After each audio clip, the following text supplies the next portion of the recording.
Olá pessoal, sejam bem-vindos a mais um vídeo aqui no canal. Hoje nós vamos estudar como formar frases no Simple Present. Vocês vão ver que é bem mais fácil do que em português. Inicialmente é importante saber qual que é a estrutura para formar frases simples em inglês, frases básicas.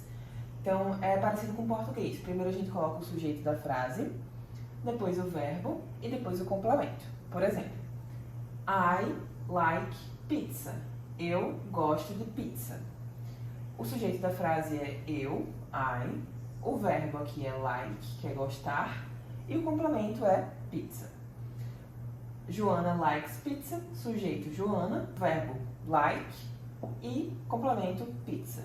Essa frase aqui é sobre Joana, né? Então ela é o sujeito da frase. Agora que vocês já sabem qual que é a ordem das palavras e a estrutura básica para formar frases simples em inglês, nós vamos estudar como conjugar os verbos no presente. Vamos começar com a conjugação do verbo like. Em português seria eu gosto, tu gostas, ou você gosta, ele gosta, nós gostamos, eles gostam.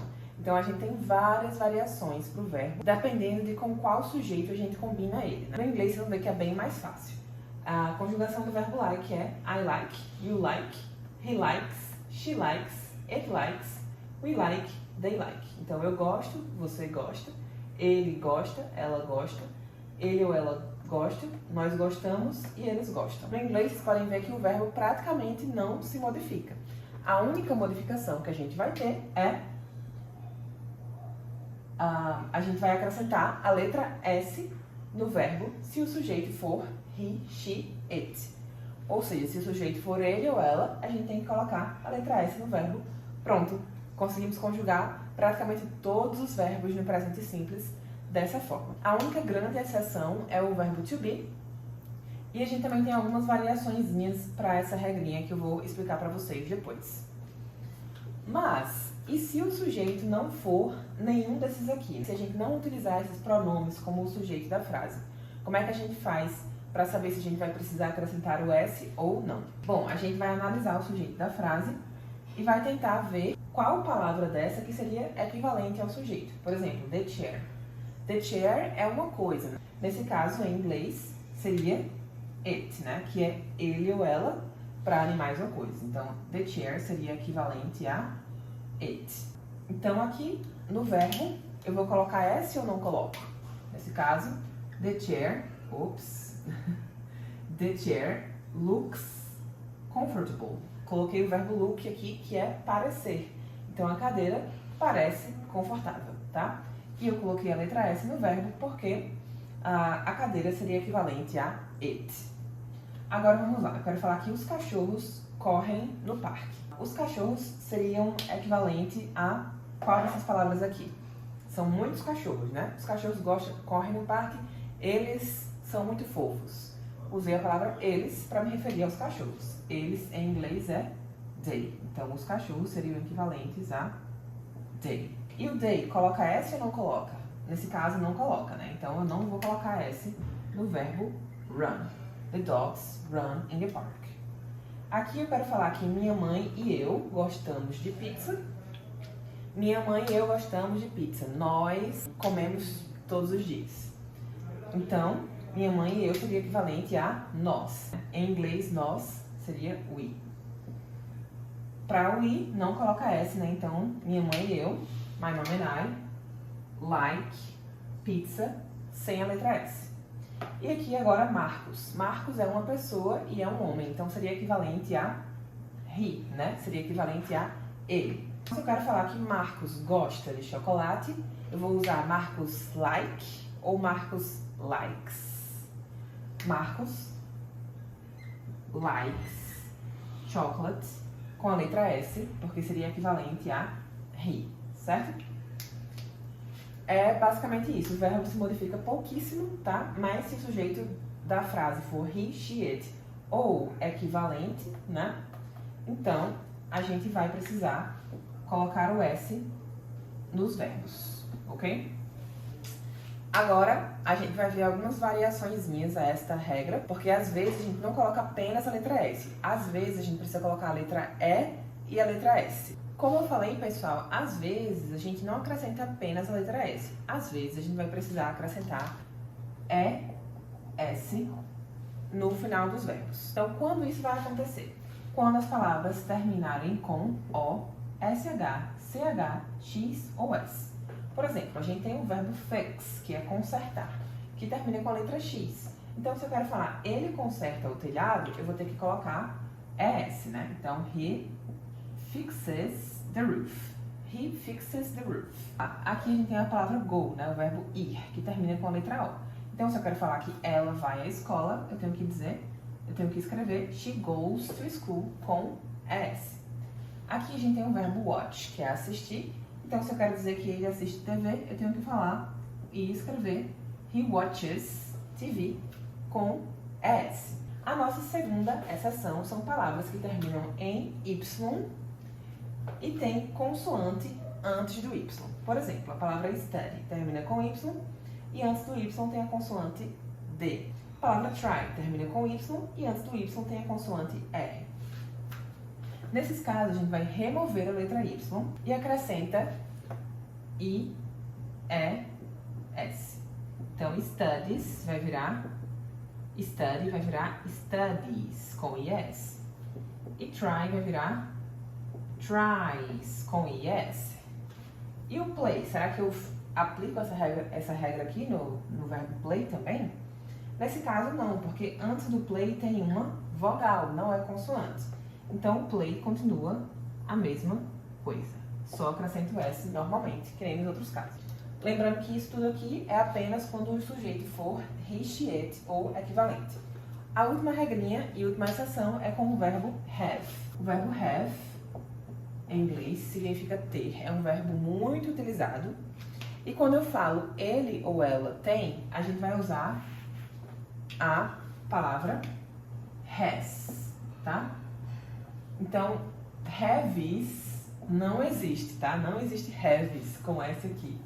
Ele vai se modificar um pouquinho, é o único que vai se modificar um pouquinho e vai virar has. Se eu quero falar, por exemplo, quero falar ela tem um cachorro. Então, vai ficar assim, ó. She has a dog. Nada de she haves ou she have. Tenho que falar she has. Vamos estudar agora como formar frases negativas e perguntas no Simple Present.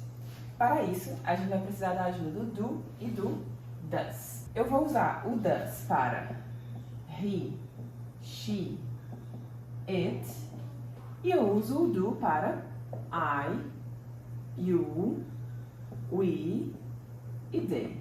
Começando pelas frases negativas, a gente vai sempre colocar o sujeito mais o do ou o does mais o not. E aí depois vem o verbo e o complemento. Vamos ver um exemplo. Aqui eu tenho uma frase, eu corro no parque todos os dias. I run in the park every day. É uma frase afirmativa. Agora eu quero falar que eu não corro no parque todos os dias. Então é só eu acrescentar o do mais o not. I do not run in the park every day. Eu não corro no parque todos os dias. Mesma coisa aqui. Eles ou elas trabalham de manhã. Então, eu quero falar agora que eles não trabalham de manhã. Então, eu tenho que acrescentar ou o do ou o does, mais o not para fazer a negativa, né? Nesse caso, como o sujeito é they, então eu vou acrescentar do. They do not work in the morning. Eles não trabalham de manhã. Aqui embaixo, Marcos e Tânia seria equivalente a they, então eu também vou colocar Marcos e Tânia do not study English. Marcos e Tânia não estudam inglês. Aqui o sujeito é she, então eu vou colocar o quê? Do ou does para formar a negativa? Coloco does, né? Então she does not like chocolate. E um detalhezinho aqui, quando eu uso o does, eu tiro o S do verbo, tá? Porque esse S ele tá aqui no does. Então eu não preciso colocar o S no verbo, porque o S já tá aqui, ó, no does. Pedro mora em São Paulo. Agora eu quero falar que Pedro não mora em São Paulo, né? Então, vou usar o does, porque Pedro seria equivalente a he. Então, Pedro does not live, sem o S, em São Paulo. Então é isso. Para formar frases negativas, eu tenho que colocar o do not ou o does not antes do verbo. Um detalhezinho aqui eu posso abreviar. O do mais o not, ele vai virar Don't. I don't run in the park every day. They don't work in the morning. Marcos and Tânia don't study English. She. Aí agora eu vou juntar o does mais o not, que vai virar doesn't, tá? Vira doesn't. She doesn't like chocolate. E Pedro doesn't live em São Paulo. Agora vamos formar perguntas no Simple Present. Para as perguntas a gente também vai precisar da ajuda do do ou do does. Mesma coisa, o does vai ser para he, she, it e o do vai ser para I, you, we e they. Agora a gente vai transformar essas frases afirmativas em perguntas. A primeira frase é I know you, eu conheço você. E agora eu quero perguntar, eu conheço você? Então, para fazer isso em inglês, a gente vai colocar o do ou o does aqui na frente do sujeito, sempre na frente do sujeito. Então aqui, como o sujeito é I, então eu vou usar o do. Vai ficar assim. Do I know you? Do I know you? Eu conheço você. Aqui eu quero perguntar se eles trabalham de manhã. Então, eu vou usar o do ou o does na frente do they para formar a pergunta. Tá? Nesse caso, eu vou usar o do. Do they work in the morning? Eles trabalham de manhã? Agora eu quero perguntar se Marcos e Tânia estudam inglês. Então, eu vou usar também o do, porque Marcos e Tânia seria equivalente a they. Quero perguntar se ela gosta de chocolate, né? Então, does she like chocolates? Também não coloco o S no verbo, né? Porque o S está aqui no does. Quero perguntar agora se Pedro mora em São Paulo. Pedro é equivalente a he, então, does Pedro live em São Paulo? Prontinho. Facinho fazer perguntas no Simple Present, né? É só lembrar de acrescentar o do ou o does na frente do sujeito que está feita a pergunta. É isso, pessoal. Se vocês gostaram do vídeo, deixem um like e se inscrevam no canal para ter acesso a outros conteúdos como esse.